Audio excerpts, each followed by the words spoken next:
नमस्कार दोस्तों, राधे राधे। मैं अजय वर्मा आपके साथ और आपका स्वागत है फिजिक्स बाय अजय वर्मा में। आज हम पढ़ने जा रहे हैं संयुक्त सूक्ष्मदर्शी, जो प्रकाशिकी यंत्र का एक बहुत इंपॉर्टेंट पार्ट है। संयुक्त सूक्ष्मदर्शी, इसमें हम दो लेंसों का इस्तेमाल करेंगे और जनरली हमने उत्तल लेंस में जो प्रतिबिंब का निर्माण सीखा था, 6 पोजीशंस थी, उनमें से किन्हीं 2 पोजीशन का इस्तेमाल करके इसका निर्माण करेंगे। इसको समझने की कोशिश करेंगे कि ये कैसे काम करता है।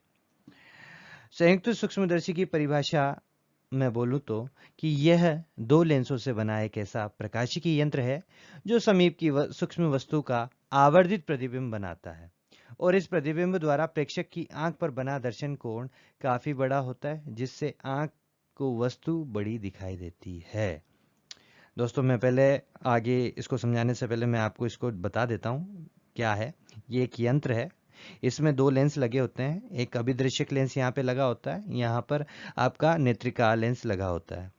आप यहाँ पर ऑब्जेक्ट रखते हैं और ऑब्जेक्ट की जो इमेज होती है इस साइड पर ही कहीं ना कहीं बन के आती है, जिसे हम इस नॉब के द्वारा एडजस्ट करके क्लियरली देख सकते हैं।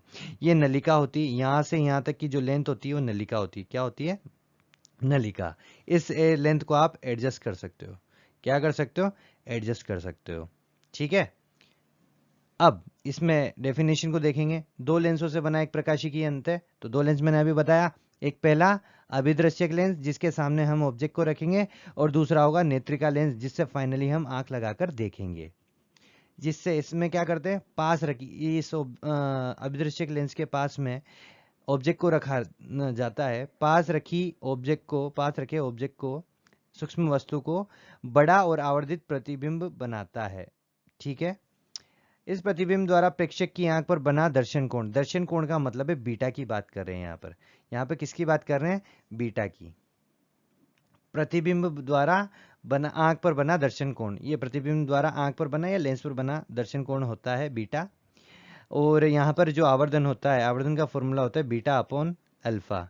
ये बीटा ज्यादा होता है, अल्फा कम होता है। अल्फा होता है नॉर्मली डी डिस्टेंस पर रखने पर ऑब्जेक्ट और आंख के साथ में बना कोण अल्फा होता है। ठीक है।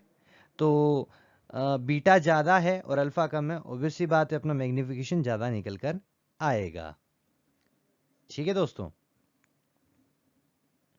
तो ये है हमारा सरल सूक्ष्मदर्शी, और इसे समझते हैं अब कैसे काम करता है, फंक्शनलिटी इसकी क्या है, आगे देखते हैं।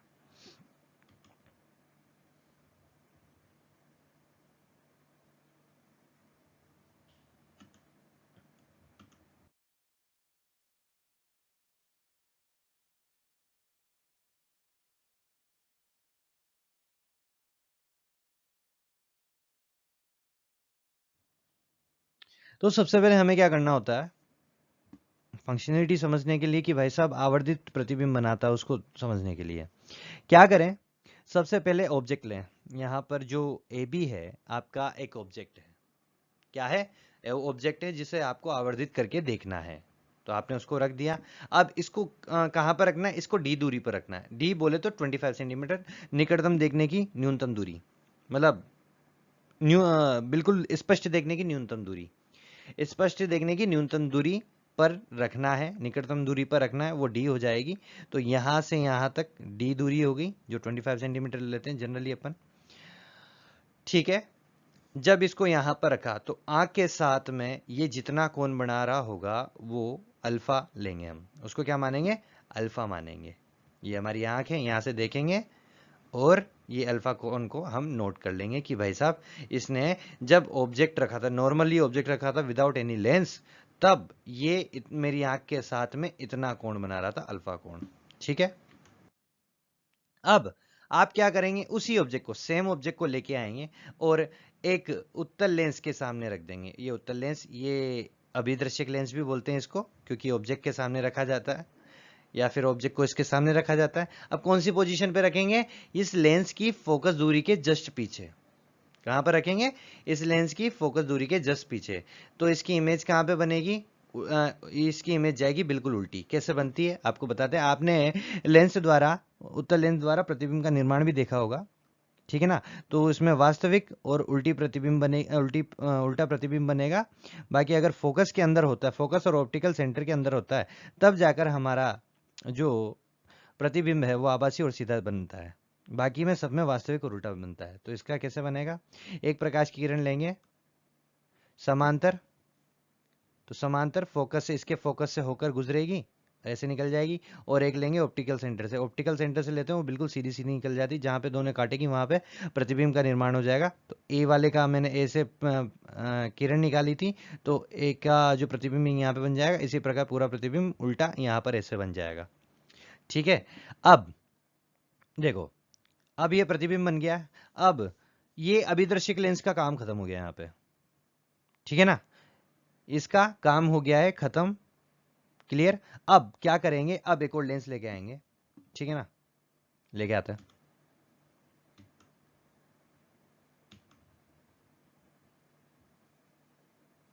ये दूसरा लेंस लेके आएंगे, इसे बोलते हैं नेत्रिका लेंस।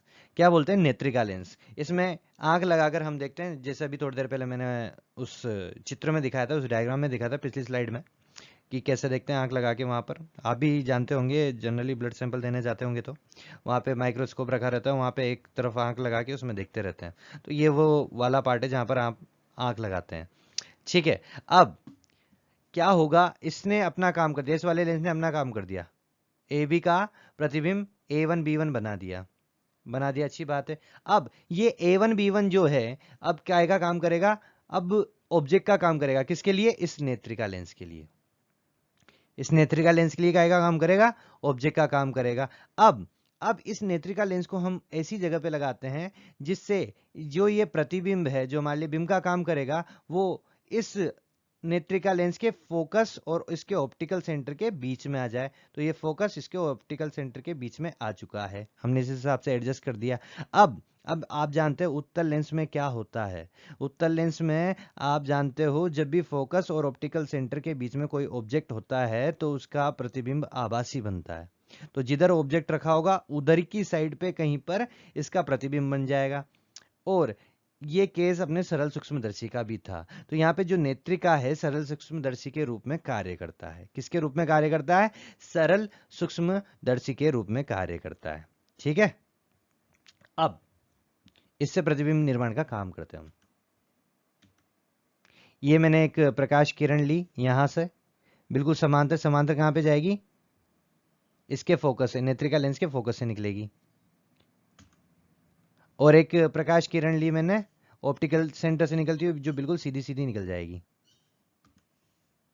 इसके फोकस से निकल गई, इधर निकल गई। ये दोनों प्रकाश किरणें कभी भी इधर नहीं मिलेगी, मिलेगी इसको पीछे एक्सटेंड करना पड़ेगा तब जाके मिलेगी।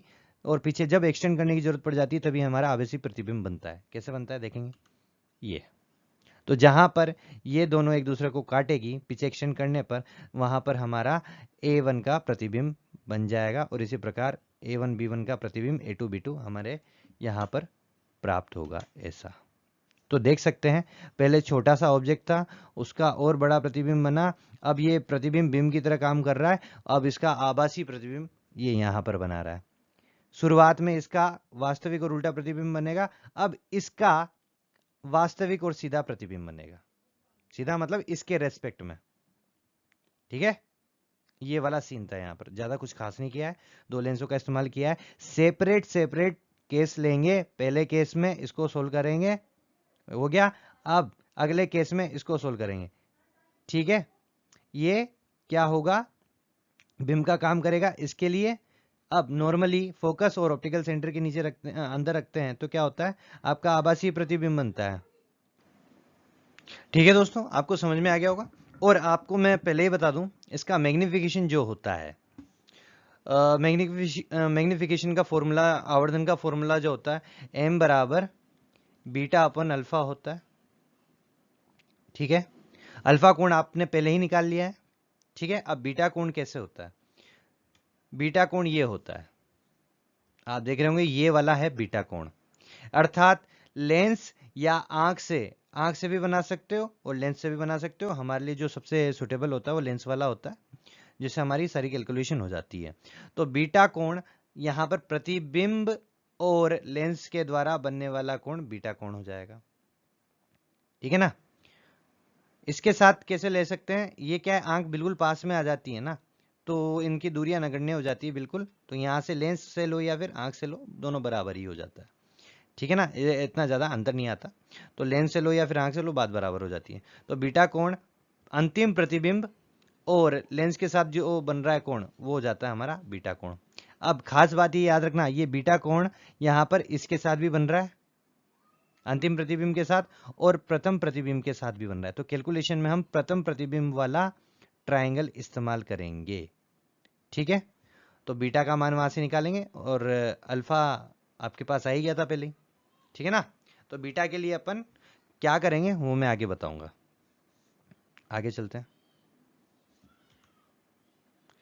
हाँ दोस्तों, शुरुआत में मैं बता दूं, जो पहले लेंस के लिए है इसको ऑब्जर्वर लेंस बोलते हैं। क्या बोलते हैं? Observer lens. इसके लिए लिख सकते हैं हम यहाँ पर ओ। जैसे इसको आई लेंस बोला तो इसका ई बोल दिया पार्ट, और इसको ऑब्जर्वर लेंस बोला तो इसको ओ बोल दिया। ठीक है, तो यहां से यहां तक की ऑब्जेक्ट की दूरी है उसको यू नोट से डिवाइड अपन डिनोट करेंगे।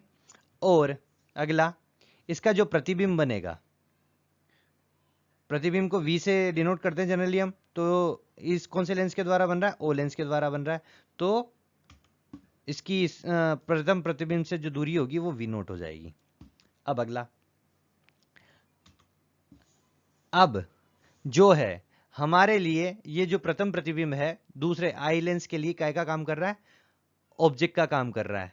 तो ऑब्जेक्ट बोले तो वस्तु, तो वस्तु को अपन, वस्तु की दूरी को किससे डिनोट करते हैं? यू से डिनोट करते हैं। तो किससे दूरी ले रहे हैं? और आई लेंस से ले रहे हैं, तो इसको यू ई से डिनोट कर रहे हैं। यहां से यहां तक की दूरी क्या हो जाएगी? यू ई। अब जो अंतिम प्रतिबिंब बनना है तो उसको जनरली आप वी ई से भी डिनोट कर सकते हो, लेकिन हम क्या करते हैं, इस लेंस को लास्ट में फिर से एडजस्ट करते हैं। एक तो इसके लिए एडजस्ट करते हैं प्रथम प्रतिबिंब के लिए, और बाद में एडजस्ट करते हैं अंतिम प्रतिबिंब के लिए, कि भाई साहब जो अंतिम प्रतिबिंब है हमारा देखने की स्पष्ट देखने की न्यूनतम दूरी पर बन जाए। तो B2 से E की जो दूरी होती है वो D लेते हैं जनरली, तभी ये बीटा कोण हमारा बन के आता है। ठीक है ना, तो V नोट VE बराबर यहाँ पे D हो जाएगा। VE की जगह मैं यहाँ पे सीधा सीधा D ले रहा हूं। ठीक है, आगे चलते हैं। अब कार्य प्रणाली क्या है, जो भी मैंने बताया वो थ्योरी में पूरा यहाँ पे लिखा हुआ, मैं फिर भी एक बार पढ़ के बोल देता हूं। चित्रानुसार AB को अभिदर्शक लेंस के सामने लेंस की फोकस दूरी से कुछ आगे रखते हैं। यही किया था हमने सबसे पहले, AB को अभिदर्शक लेंस के सामने लेके आए थे, फोकस दूरी से कुछ मतलब आगे रखा था। वस्तु से निकलने वाली किरणें लेंस से अपवर्तित होकर वास्तविक उल्टा और आवर्धित प्रतिबिंब A1 B1 बनाती। हमारा प्रतिबिंब बन गया था। यह प्रतिबिंब अभिनेत्र लेंस के लिए वस्तु का कार्य करता है, मैंने बता दिया था ये भी। ठीक है ना, बिंब का कार्य करेगा प्रथम प्रतिबिंब। अब अभिनेत्र लेंस को इस प्रकार व्यवस्थित करेंगे कि प्रथम प्रतिबिंब A1 B1 नेत्र लेंस के फोकस एवं प्रकाश केंद्र के बीच में आ जाए। मैंने ये भी बता दिया कि भाई साहब आपको अब नेत्रिका लेंस को एडजस्ट करना है। ठीक है ना, कैसे एडजस्ट करना है कि जो आपका प्रथम प्रतिबिंब है A1 B1 नेत्रिका लेंस के फोकस और उसके ऑप्टिकल सेंटर के बीचों बीच में आ जाए, ताकि वो सरल सूक्ष्मदर्शी के रूप में कार्य कर सके। अब यहां नेत्र लेंस सरल सूक्ष्मदर्शी के रूप में कार्य कर कर एक अंतिम आभासी वो आवर्धित प्रतिबिंब A2 B2 बनाता है। दोस्तों मैंने बोला कि जब फोकस और ऑप्टिकल सेंटर के बीच में होता है तो आपका आभासी और आवर्धित प्रतिबिंब बनता है उत्तल लेंस के द्वारा। हो गया। नेत्र लेंस को एक ऐसी स्थिति की ओर समंजित करते हैं जिससे अंतिम प्रतिबिंब A2 B2 नेत्र से D दूरी पर बने। मैंने कहा था VE जो है उसका मान D लेंगे। D का मतलब है कि भाई साहब अंतिम प्रतिबिंब ऐसी दूरी पर बने जो हमें स्पष्ट दिखाई दे, जहां पर वो स्पष्ट दिखाई दे रहे, वो दूरी होती है D, बोले तो 25 सेंटीमीटर। तो उसको D दूरी पर हम एडजस्ट कर लेंगे। नलिका मैंने बताया था उसमें नॉब को घुमाते रहते हैं आगे पीछे करके, तो उसको हम एडजस्ट कर सकते हैं। अंतिम प्रतिबिंब A2 B2 प्रथम प्रतिबिंब A1 B1 के सापेक्ष सीधा, परंतु AB के सापेक्ष उल्टा होता है। जो आपका मेन ऑब्जेक्ट था उसके सापेक्ष तो अंतिम प्रतिबिंब क्या होता है? उल्टा ही होता है। लेकिन A1 B1 के सापेक्ष बोले तो प्रथम प्रतिबिंब के सापेक्ष अंतिम प्रतिबिंब सीधा होता है। ये हमारी कार्य प्रणाली है। ठीक है, अब आवर्धन क्षमता की बात करते हैं। आवर्धन क्षमता या कोणीय आवर्धन, कोणीय आवर्धन क्यों बोला गया है यहाँ पे? तो कोणीय आवर्धन क्यों बोलते हैं इसे? कोणीय आवर्धन इसलिए बोलते हैं क्योंकि यहाँ पे जनरली अपन क्या करते हैं, कोणों का इस्तेमाल करते हैं, सीधी सीधी बात। तो कोण के माध्यम से आवर्धन निकालने की कोशिश करते हैं यहाँ पर। डेफिनेशन, यह सूक्ष्मदर्शी से बने अंतिम प्रतिबिंब द्वारा आंख पर बने दर्शन कोण, अंतिम प्रतिबिंब द्वारा आंख पर बना दर्शन कोण बीटा होता है, तथा वस्तु द्वारा आंख पर बने दर्शन कोण कब, जब वस्तु देखने की स्पष्ट दूरी पर हो या यंत्र से सीधी देखी जा रही हो, ठीक है, के अनुपात के बराबर होती है। ठीक है, अर्थात m बराबर, सीधी सीधी बात बोल रहा है कि बीटा अपन अल्फा होता है अंतिम प्रतिबिंब द्वारा आंख पर बना कोण डिवाइडेड बाय वस्तु द्वारा आंख पर बना कोण d दूरी पर जब होता है, बीटा अपन अल्फा हो गया। अब यहाँ पर बीटा अपन अल्फा का मान रख दो आप, कोणीय आवर्धन आ जाएगा। लेकिन बीटा अपन अल्फा निकालेंगे कैसे? यहाँ पर प्रकाशिकी में मैंने पहले बता दिया था, प्रकाशिकी में एक इंपॉर्टेंट रूल हमेशा इस्तेमाल कर रहे हैं हम, कोणों के लघु मान के लिए टेन बीटा बीटा के बराबर होता है टेन अल्फा अल्फा के बराबर। तो यहाँ पे बीटा है तो मैं बीटा की जगह टेन बीटा ले लूंगा सीधा सीधा, और अल्फा की जगह टेन अल्फा ले लूंगा, तो जिससे मेरे मान आ जाएंगे। तो जानते हो आप, जो डायग्राम बन रहे थे उनमें क्या हो रहा था, क्या हो रहा था, जो डायग्राम बन रहे थे ये प्रकाशिकी के, ये प्रकाशिकी यंत्र के, उसमें ट्राइंगल्स भी बन रहे थे। तो समकोण त्रिभुज बन रहे थे, तो उस समकोण त्रिभुज की सहायता से अपन टेन बीटा बराबर बोले तो लंब बटा आधार से टेन बीटा का मान निकाल सकते हैं, अर्थात बीटा का मान निकाल सकते हैं। वही हम करने जा रहे हैं। चूंकि वस्तु छोटी है तो अल्फा और बीटा का कोण भी बहुत छोटे होंगे, अतः लघु कोणों के लिए टेन अल्फा अल्फा के बराबर, टेन बीटा बीटा के बराबर। तो अल्फा बीटा के अल्फा टेन अल्फा के बराबर और बीटा टेन बीटा के बराबर। तो एम का फॉर्मूला मैं यहाँ पे लिख सकता हूँ, बीटा अपॉन अल्फा की जगह एम बराबर tan beta upon tan alpha. ये हमारी सेकेंड इक्वेशन हो गई। अब सॉरी, यहाँ पे मैंने चित्र 2 लिख रखा है, यहाँ के आएगा चित्र 1। चित्र 1 कौन सा था? जब हम सबसे पहले शुरुआत में ऑब्जेक्ट को लेके आए थे और आंखों से सीधा देख रहे थे डी दूरी पर रखने पर, तब हमारे पास अल्फा कोण आया था। कुछ ऐसा सीन था, टना टना टना, यहाँ पे आपकी आंख थी और यहाँ पे आपका ऑब्जेक्ट ए बी रखा हुआ था, यहाँ पे अल्फा कोण बन रहा था। तो यहाँ पर लंब बटा आधार, आधार कितना था? डी, लंब कितना है? A B. तो लंब बटा आधार, तो टेन अल्फा का मान आ गया। अब बीटा की बात करते हैं, चित्र यहाँ पे 2 हो जाएगा, ठीक है ना। चित्र 2 जो सेकंड वाला था हमारे में, समकोण त्रिभुज B1A1E से बीटा किससे बन रहा था? मैंने पहले बता दिया आपको। सेकंड केस में क्या हो रहा था, आपका पहला लेंस यहाँ पे, सेकंड लेंस यहाँ पर, और आपका अंतिम प्रतिबिंब ऐसे बन रहा था, और ये प्रथम प्रतिबिंब भी यहाँ पे ऐसे बनता जा रहा था। यहाँ पे बीटा बन रहा था, ठीक है ना। ये दूरी टोटल डी थी, और यहाँ से यहाँ तक की दूरी UE थी, और ये वाला A1 B1 था, ये B1 यहाँ पर और A1 यहाँ पर, ठीक है। तो इसके लिए टेन बीटा निकालना है, तो लंब ए बी हो जाए A1 B1 हो जाएगा और आधार UE हो जाएगा। तो लंब बटा आधार समकोण त्रिभुज B1 A1 E से, आप फिर से रिवाइंड करके पीछे जाके देख सकते हो B1 A1 E कहाँ पे बन रहा है, ठीक है ना। मैंने यहाँ पे भी बता दिया। आगे चलते हैं। बस टेन बीटा और टेन अल्फा का मान आ चुका है। टेन अल्फा और टेन बीटा का मान यहाँ पे डालेंगे, टेन बीटा का मान ऊपर डालेंगे, टेन अल्फा का मान नीचे डालेंगे। टेन बीटा का मान डाला A1 B1 divided by EB1, और टेन अल्फा का मान डाला नीचे AB डिवाइडेड बाई D, ठीक है ना। तो इनको ढंग से सोल्व करेंगे, A1 B1 यहाँ पे रह जाएगा, ठीक है, और AB को इसके नीचे रहने देते हैं, D ऊपर चला जाएगा और EB1 नीचे आ जाएगा। EB1 क्योंकि EB1 नीचे ही है एग्जैक्टली, A1 B1 के नीचे है, तो A1 B1 की नीचे की जगह देने, मैंने साइड में इसके नीचे दे दिया, और जो AB था उसको इधर ही शिफ्ट कर दिया मैंने, और D को ऊपर भेज दिया। तो ये सीन हो गया मेरा। तो मेरे पास फॉर्मूला निकल के आ रहा है A1 B1 divided by AB D by EB1। EB1 का मान कितना है? EB1 का मान UE हो जाएगा। कितना हो जाएगा? UE हो जाएगा। और A1 B1 इसका रिलेशन हम कर सकते हैं। A1 B1 हाइट है आपके प्रतिबिंब की, और ये है AB हाइट है आपके ऑब्जेक्ट की। तो अपने पास एक फॉर्मूला होता है लेंस में कि height of image divided by height of object magnification होता है, लेंस का ही होता है। तो ये प्रथम लेंस के लिए मैग्निफिकेशन हो जाएगा। तो यहाँ पे देख सकते हो यहाँ पर ये M1 का काम करेगा पहले लेंस के द्वारा, या फिर MO का काम करेगा ऑब्जर्वर लेंस के लिए मैग्नीफिकेशन का काम। तो आप जानते हो height of image divided by height of object बराबर होता है V/U।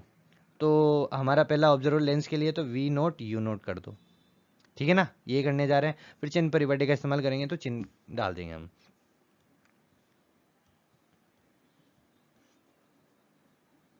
ठीक है, अब देखते हैं,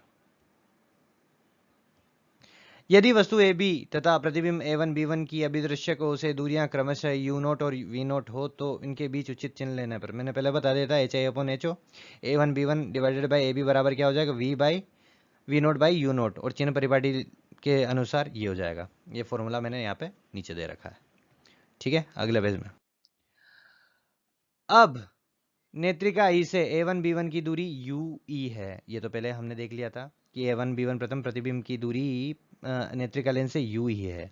और चिन्ह परिपाटी के अनुसार जो ऑब्जेक्ट होता है आपका लेंस से लेफ्ट की साइड पर है, मतलब कुछ जो नेत्रिका लेंस है तो आपका जो ऑब्जेक्ट है वो इस साइड है, इस साइड को हम नेगेटिव लेते हैं, इस साइड को पॉजिटिव लेते हैं, तो इस हिसाब से ये अभी भी नेगेटिव साइड में है, तो UE क्या हो गया, नेगेटिव हो गया चिन्ह परिपाटी के अनुसार। तो हम यहाँ पर A1 B1 की जगह क्या डालेंगे, V0/U0, ये U0 माइनस में हो जाएगा, और D/E/B1 था, D बाई क्या था, E/B1 का मान कितना है UE, और चिन्ह परिपाटी के अनुसार माइनस, और DB क्या होगा, D जो आपका प्रतिबिंब है, यहाँ पे देखना इस डायग्राम में, जो आपका प्रतिबिंब है वो इस साइड पे बन रहा है, अर्थात नेगेटिव साइड पे बन रहा है, तो उसका भी चिन्ह क्या हो जाएगा, नेगेटिव हो जाएगा। क्या हो जाएगा, नेगेटिव हो जाएगा, डी का भी चिन्ह परिपाटी इस्तेमाल करें पूरी तरह से।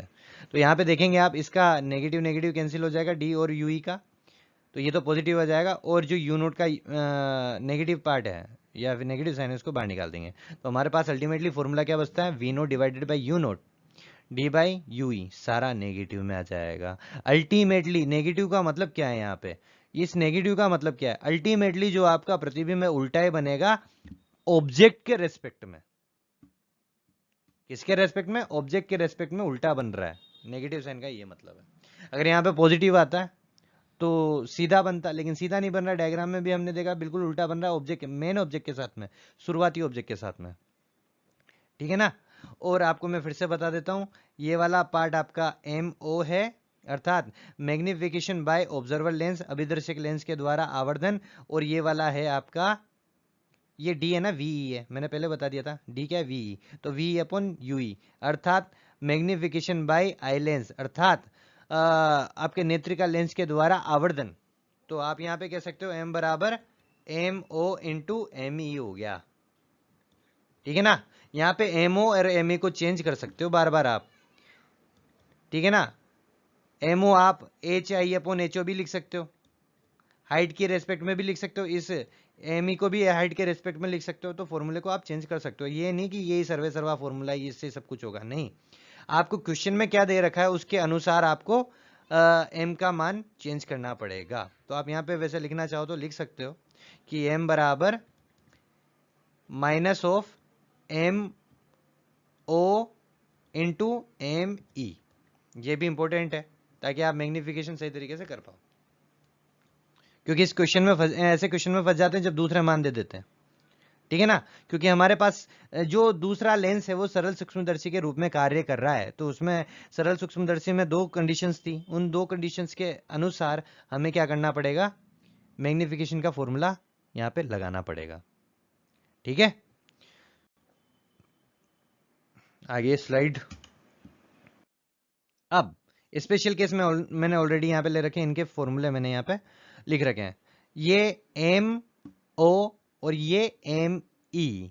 केस क्या है, जब अंतिम प्रतिबिंब, ये सरल सूक्ष्मदर्शी वाले केस हैं, जब अंतिम प्रतिबिंब स्पष्ट देखने की न्यूनतम दूरी पर बने, जब अंतिम प्रतिबिंब कहां बने, स्पष्ट देखने की न्यूनतम दूरी पर, तब हम ये वाले फॉर्मूले इस्तेमाल कर सकते हैं।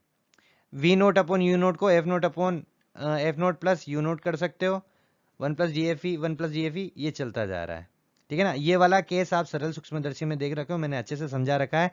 ये सरल सूक्ष्मदर्शी का मैग्निफिकेशन है। ये वाला केस मैंने अच्छे से समझा रखा है, वहां पे एक बार जरूर देख लेना, ठीक है। और यहाँ पे जो ये वाले केस होंगे मैं इनको यहाँ पे अभी सोल्व करके बता देता हूँ, ठीक है ना। मैंने अभी कहा था HI/HO के रूप में भी लिख सकते हो, ठीक है ना। इन दोनों को मैं अभी सोल्व कर दूंगा। नलिका की लंबाई, यहाँ पर टोटल लंबाई क्या होगी नलिका की, इस वाले केस में जब अंतिम प्रतिबिंब इस पर देखने की न्यूनतम दूरी पर हो तो V0 प्लस UE को विदाउट साइन, मतलब ओनली पॉजिटिव साइन लेके जोड़ देना है। अगला केस है जब अंतिम प्रतिबिंब अनंत पर बने। अंतिम प्रतिबिंब कहां पे बने, अनंत पर, अर्थात ऑब्जेक्ट कहां पे होगा, फोकस पर। किसके फोकस पर, FE के नेत्रिका लेंस के फोकस पर। तो वही MO इंटू ME। ये फिर से सरल सूक्ष्मदर्शी का केस है। जब हम अंतिम प्रतिबिंब अनंत पर बनता है तो हमारे पास ये फॉर्मूला निकल के आता है D/FE, ठीक है ना। और जब अंतिम प्रतिबिंब स्पष्ट देखने की न्यूनतम दूरी पे होता है तो मैग्निफिकेशन 1 प्लस D/FE निकल के आता है। एक बार सरल सूक्ष्मदर्शी वाला वीडियो दोबारा से देख लेना भाई, ठीक है ना। प्लेलिस्ट में है प्रकाशिकी और यांत्रिकी के हाँ प्रकाशिकी प्रकाश यंत्र के में, ठीक है। D/FE, ये सीन चलता जा रहा है D/FE का, क्योंकि ये वाला केस चल रहा है सरल सूक्ष्मदर्शी का। ये वाला अभी बताऊंगा इसी में कैसे करते हैं। अब इसमें नलिका की लंबाई V0 प्लस FE होती है। जो नलिका बताई थी ना मैंने, आई लेंस बोले तो नेत्रिका और अभिदर्शक लेंस के बीच की जो दूरी थी वो नलिका की लंबाई होती है। ये वाली ऐसे, ये अभिदर्शक लेंस और ये नेत्रिका लेंस, ये इन दोनों के बीच की जो दूरी होती है वो टोटल लंबाई होती है V0 प्लस FE, ठीक है। अब मैं इसको सोल्व करके बता देता हूं मैग्निफिकेशन का एक और। अब मैग्निफिकेशन के और दूसरे फॉर्मूले में आपको बता देता हूं कैसे आते हैं, लेंस सूत्र से आएंगे दोस्तों। पहला है कि आप मैग्निफिकेशन को फोकस और ऑब्जेक्ट की दूरी के रूप में चाहते हो तो आपको क्या करना पड़ेगा। सबसे पहले आप लेंस फॉर्मूला लें, 1/f बराबर 1/v माइनस 1/u होता है, सॉरी क्या होता है, 1/u होता है, ये हो गया। अब इसको दोनों तरफ से u से गुणा कर दो। जब u और f के टर्म में चाहिए तो u से गुणा करेंगे और v और f के टर्म में चाहिए तो v से गुणा करेंगे। जब गुणा करते हैं तो u/f आ जाएगा, यहां पर u/v हो जाएगा, यहां पे -1 हो जाएगा। -1 को दूसरी साइड भेजते हैं तो ये हो जाएगा u/f प्लस 1 बराबर u/v। इसको सोल्व करते हैं तो u plus f divided by f हो जाएगा और ये आ जाएगा u/v। और हमारा मैग्निफिकेशन होता है m बराबर v/u, तो इन्वर्स कर देंगे इनको तो f upon u plus f बराबर v/f हो जाएगा। यही क्या है, मैग्निफिकेशन है। और ऑब्जर्वर लेंस के लिए लिया है तो f0 u0 f0, ठीक है ना। सॉरी यहाँ पे f ले लिया मैंने तो ये v हो जाएगा, सॉरी u हो जाएगा। इसको सही करता हूं मैं, m0, ठीक है। ये वाला फॉर्मूला वो यहां से आया था। अब अगला केस, जब मैं चाहता हूं कि मेरा मैग्निफिकेशन फोकस और v के फॉर्म में आए तो आप लेंस सूत्र को किससे गुणा करें, v से गुणा करें, v माइनस u, दोनों तरफ v से गुणा करेंगे। ये सिंपल है, v/f बराबर 1 माइनस v/u। अब इनको इंटरचेंज करते हैं, ठीक है। तो v/u बराबर हो जाएगा, v/u को दूसरी साइड लेके चले गए और v/f को 1 के साइड लेके चले गए तो 1 माइनस v/f हो जाएगा, इंटरचेंज कर दिया। v/u क्या होता है, m होता है, और इसको सोल्व करते तो f माइनस v/f हो जाएगा। और ऑब्जर्वर लेंस के लिए तो m0 बराबर f0 v0 f0, ये हो गया। ये बराबर होता है v0 अपॉन u0 के। तो आपके पास दो फॉर्मूले निकल के आ गए मैग्निफिकेशन के, जो मैंने स्पेशल केस में दे रखे हैं। एक बार जो सेकंड वाला था ME के जो फॉर्मूले थे, कृपया करके आप सरल सूक्ष्मदर्शी का केस पढ़ लें, देख लें, वीडियो देख लें एक बार, ठीक है, धन्यवाद। हमारा संयुक्त सूक्ष्मदर्शी ये था, इसके आगे के क्वेश्चंस मैं आपको अलग वीडियो में सोल्व कराऊंगा। धन्यवाद, बाय बाय, टाटा, राधे राधे।